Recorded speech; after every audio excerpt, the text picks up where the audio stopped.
Sylvia Plath wrote that at 19 years old.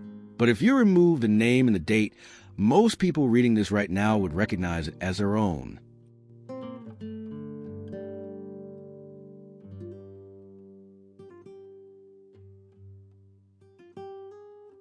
The mind is the only system in nature that regularly turns its own mechanisms against itself, not as an accident, not as a malfunction, but as a learned pattern, rehearsed so many times that it begins to feel like identity. Psychologists call it self-directed hostility, the tendency of the mind to apply, toward itself, standards of judgment it would never apply to another person.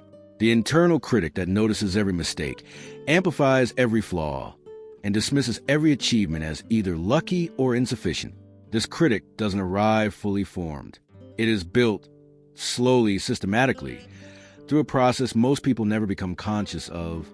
The mechanism begins in childhood, not necessarily through trauma, though trauma accelerates it dramatically, but through the ordinary accumulation of evaluative messages from the environment.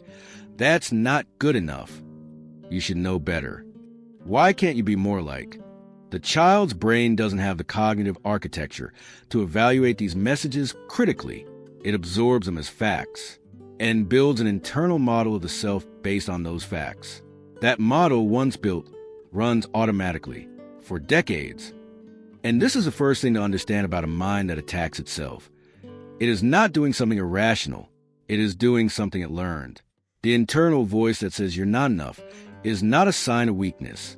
It is evidence of a pattern that was once adaptive, a way of anticipating criticism before it arrived, of managing expectations before they could be disappointed.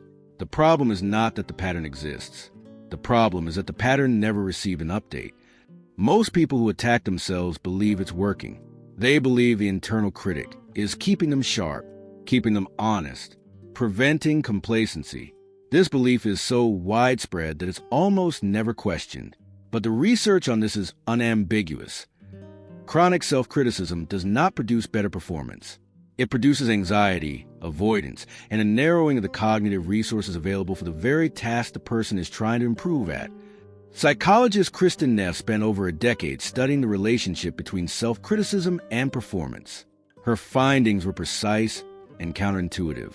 Asterisk people who were highly self-critical were not more successful. They were more afraid of failure, more likely to procrastinate, less likely to recover from setbacks, and significantly more likely to experience depression and anxiety. The internal critic, it turned out, was not a coach. It was a jailer. And here's the trap that most people live inside. The harder they try to silence the internal critic, the louder it becomes. Because the act of suppression signals to the brain that the thought being suppressed is dangerous. And the brain responds to danger by increasing vigilance. The very strategy most people use to escape self-attack is a strategy that sustains it. This is not a character flaw. It is a feature of how the brain processes threat. The mind cannot be commanded into safety. It has to be shown that safety already exists. In the late 1970s, psychologist Aaron Beck was studying the thought patterns of depressed patients. What he found was not what he expected. These patients were not simply thinking sad thoughts. They were thinking in a specific structure, a predictable sequence of cognitive distortions that systematically reinforced a negative view of the self. Beck called these automatic thoughts. Not chosen, not deliberate, automatic, running beneath conscious awareness like a program no one ever installed intentionally. Beck's discovery led to what became cognitive behavioral therapy, arguably the most empirically validated approach to psychological treatment in history. But the insight at its core was not about technique. It was about observation. The mind cannot correct what it cannot first see. And most people have never been taught to see their own thought patterns as patterns, rather than as reality. And this is where the research becomes precise. The mind doesn't stop attacking itself through willpower or positive thinking. It stops, gradually, non-linearly, through the accumulation of a different kind of evidence. Evidence that the self is not what the internal critic claims. Not evidence given from the outside. Evidence generated from the inside. through the slow, unglamorous process of noticing the thought and choosing, in that moment, not to automatically believe it. The relationship between the mind and its own image of itself is one of the oldest problems in human thought. Marcus Aurelius wrote in his private journals, not about conquering enemies or governing empires, but about the daily work of catching his own mind in the act of distortion, catching it catastrophizing, catching it in self-contempt, catching it in comparison. His meditations are not a record of mastery. They are a record of practice. The same corrections made daily for decades by a man who understood that the mind does not fix itself once. It requires patient, repetitive attention.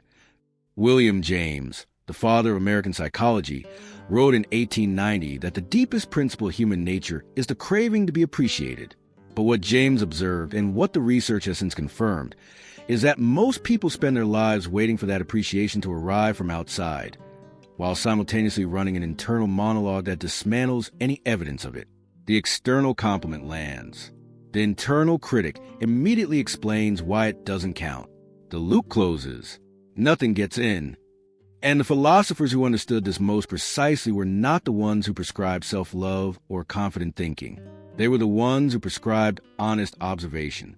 Montaigne, writing in the 16th century, spent 20 years examining his own mind not to improve it, but simply to understand it. His conclusion was radical for his time. The self is not a fixed object to be perfected. It is a moving, contradictory, impermanent process to be witnessed. There is a cost to a mind at war with itself that doesn't appear on any diagnostic checklist. It doesn't show up as a breakdown. It shows up as a permanent background hum, a low-level drain on attention, energy, and perception that most people have lived with for so long they've stopped noticing it. They call it anxiety. They call it perfectionism. They call it high standards. But underneath those names is a simpler description, the exhaustion of mind that has never been at peace with itself. Neuroscientist Richard Davidson spent decades mapping the relationship between self-directed thought and brain activity. His research revealed something precise. The default mode network, the part of the brain active when we're not focused on a task, in people with high self-criticism shows patterns identical to those seen in people processing external threat. The brain, in other words, does not distinguish between a predator in the environment and a critic inside the mind. Both activate the same alarm system. Both consume the same resources.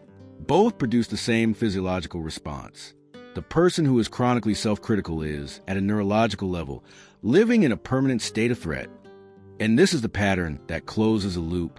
The mind attacks the self. The body responds as if under threat. The threat response narrows perception, making it harder to think clearly, harder to feel safe, harder to access the parts of the brain responsible for creativity, connection, and calm, which produces more evidence of inadequacy, which the internal critic uses to justify the next attack. The loop is self-sustaining, not because the person is weak, but because no one showed them how to step outside of it. The mind does not stop attacking itself through a single decision, or a single insight, or a single conversation. It stops, slowly and never completely, through the repeated practice of noticing the attack without joining it, not agreeing, not arguing, not suppressing, just noticing. Because the moment you can observe the attack without being the attack, something fundamental changes. The mind is no longer the critic, and the critic is no longer the mind. They become, for the first time, two different things.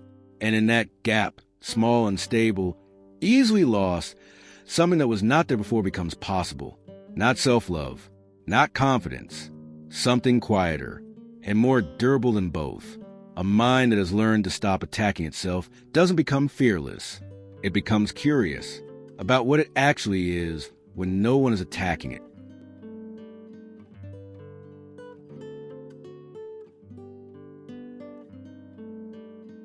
The war ends the moment the mind realizes it was always fighting itself.